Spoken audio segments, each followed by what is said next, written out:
dive with the manta rays in Hawaii. So the message is moving past, finding things that you can do, not allowing your pain be your identity, seeing me, hitting acceptance. Important concepts to think about moving forward when we're treating all of our various patient populations. So now I'm going to turn the podium over and I'm going to introduce my colleagues.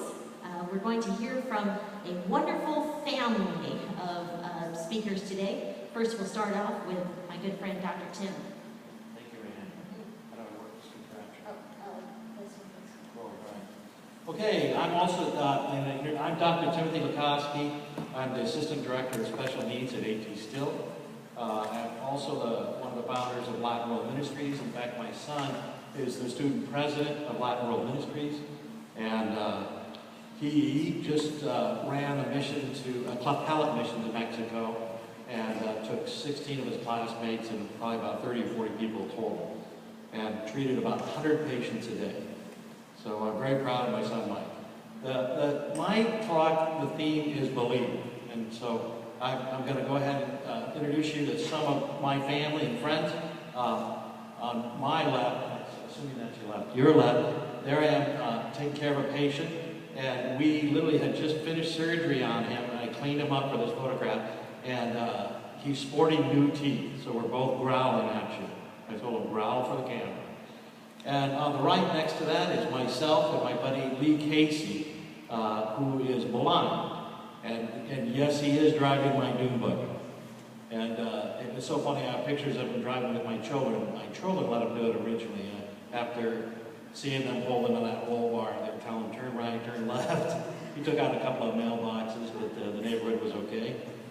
One of the things we tend to tell people is what they can't do. Lee skydives, he scuba dives, he snow skis.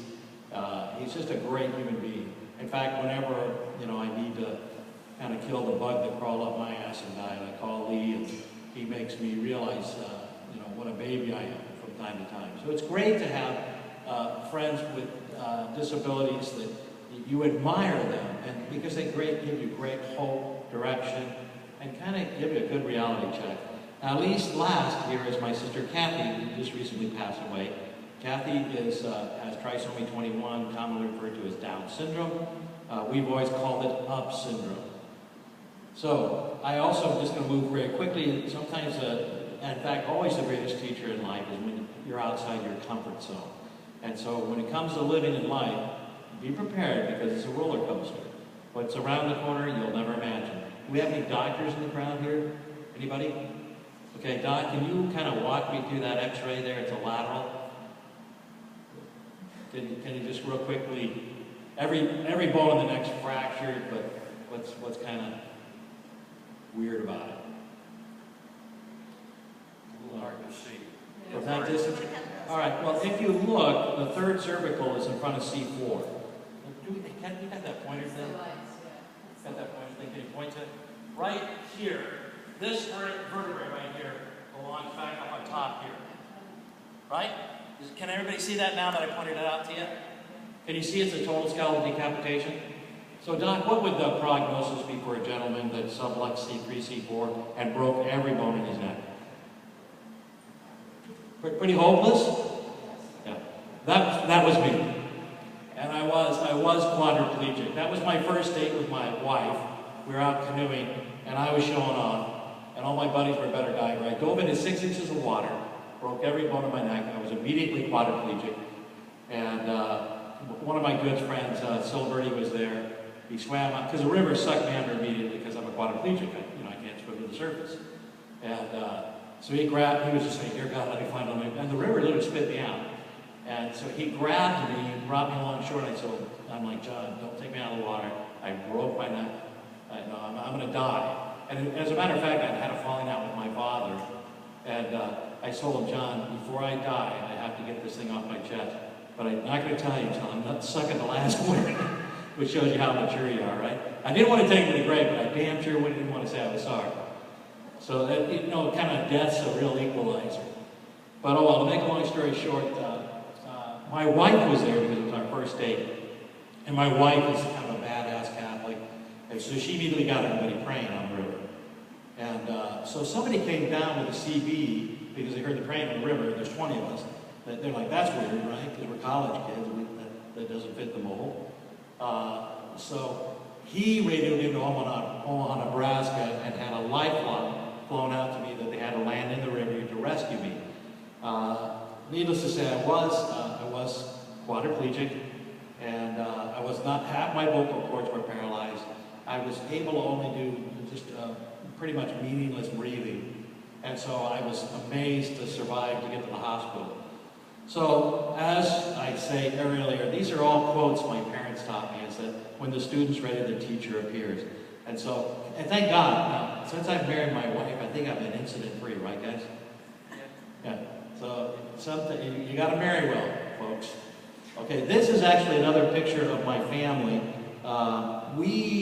My little sister, because she has UP syndrome, she couldn't speak and anything else, and I'm not gonna steal my brother's thunder. But the way we taught her to speak is we sang as a family. And it developed into a professional showcase. And so we all performed all around the world. In fact, we were friends with Maria von Trapp, for the old folks out there. That was The Sound of Music. And she was a righteous old gal, man. That she made you pray every day and you're on your knees, or she'd clobber you. She was tough. So next we have, life is better than I imagined and more painful than I ever guessed. And I think that's one of the things that's really critical we teach everybody, because you don't know what's around the corner. But life still is grand. And when I married my wife, thank God, she actually married me after that stunt. At our wedding, my sister was in it, and she's Down syndrome. My lead, Casey, was in it, he's blind. Michael Mattia, another friend of mine's quadriplegic. Sheldon's deaf. So everybody's signing, and you know, it's quite an event. And the priest, because he's friends with everybody, he runs Boys Town in Omaha, Nebraska. He goes, hey, is this an Easter Cell convention or a wedding? And he knew everybody, so he could get away with talking like that.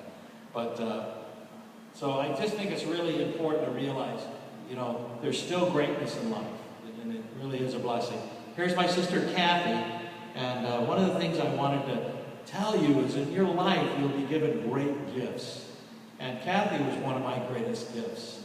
Kathy passed away, and my sister Nancy actually passed away not 11 days ahead of her. Nancy died of cancer, and Nancy was there to greet my sister.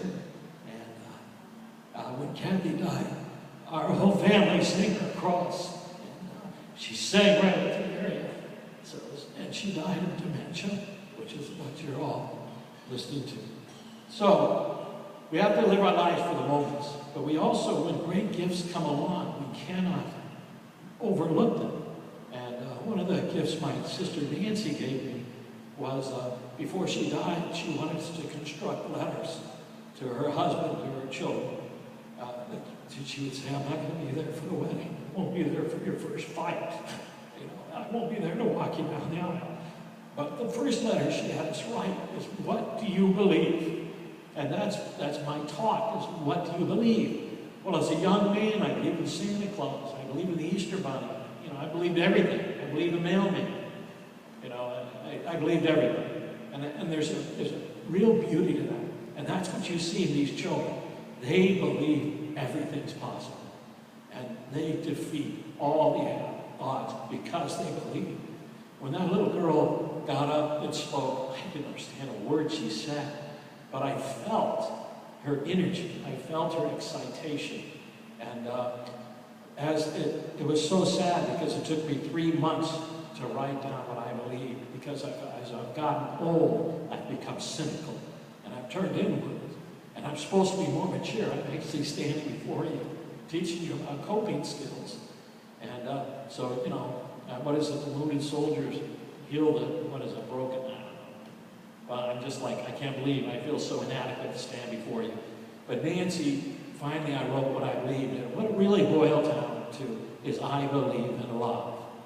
And when I broke my neck and I was dying, and the doctors told me you would die. They said, man, dude, you're going to die. And so they said, we need to get a priest for you to get your last rites. And I go, dude, hold the priest, give me a second opinion. So, but I'll make a long story short. When I was trying to live, cadence myself to love can conquer all. And that's how I inhale, and that's how I exhale. And all I wanted to do was be able to breathe, and I thought that would be my miracle. Lo and behold, I had no idea that I could survive such a thing. So my message to you and the children here are believe, believe, believe. Now next comes the hope. One other thing I was always taught is that only from a humble heart comes true gratitude. So if we lose our humility, we're doomed to a life of no gratitude. And so next, I'm going to invite up my son Michael, and he's going to tell you his story.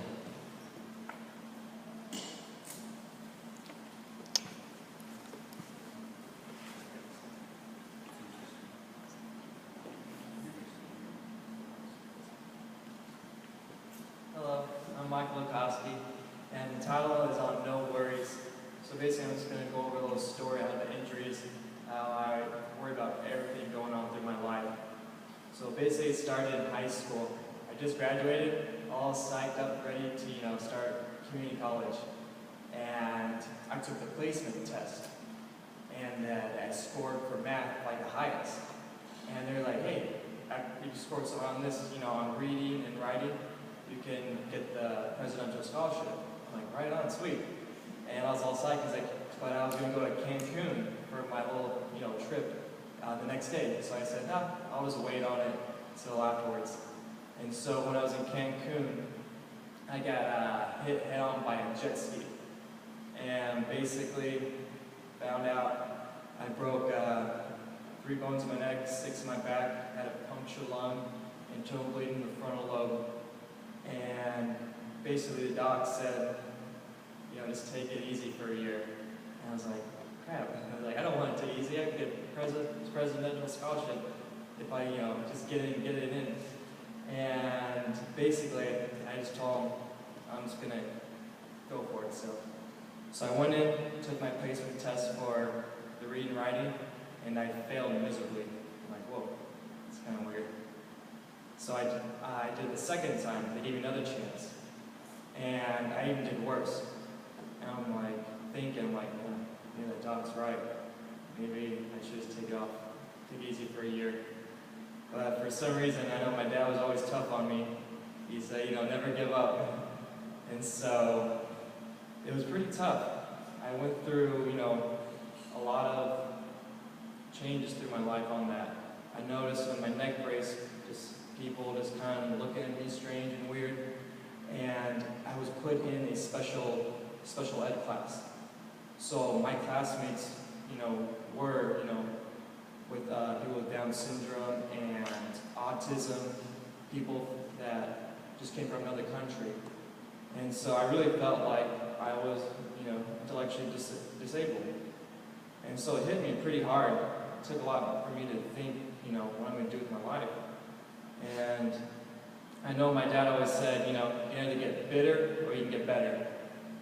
And so for me to cope with that, I had a lot of, since I had difficulty, looking at shapes, colors, it was pretty messed up from that traumatic injury I had. And what really helped was I actually read up on my favorite music artist, Bob Marley, and how positive he was, the good vibes and all that stuff he gave to me. And it really brought up, everything felt like I was going to be all right. Just because I'd gone through this, I can still recover. And with that in mind, I got through the special ed class and went on to go to ASU, a university. And then after that, and this just shows my sternocleidomastoid, after I broke my neck, it's just the vascular membrane just splits, so the muscle just bulges out.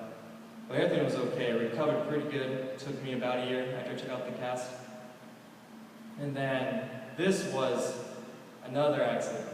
I was working underneath my Cadillac, 6'4" Cadillac DeVille, and the radio hose blew up on me. And I was like, geez, I cannot get a friggin' break here. And I thought I could overcome that injury. And this one, the doc said I had 50 chance of, losing my arm. So I was like, geez. And so basically, this one was a huge coping for me again. I didn't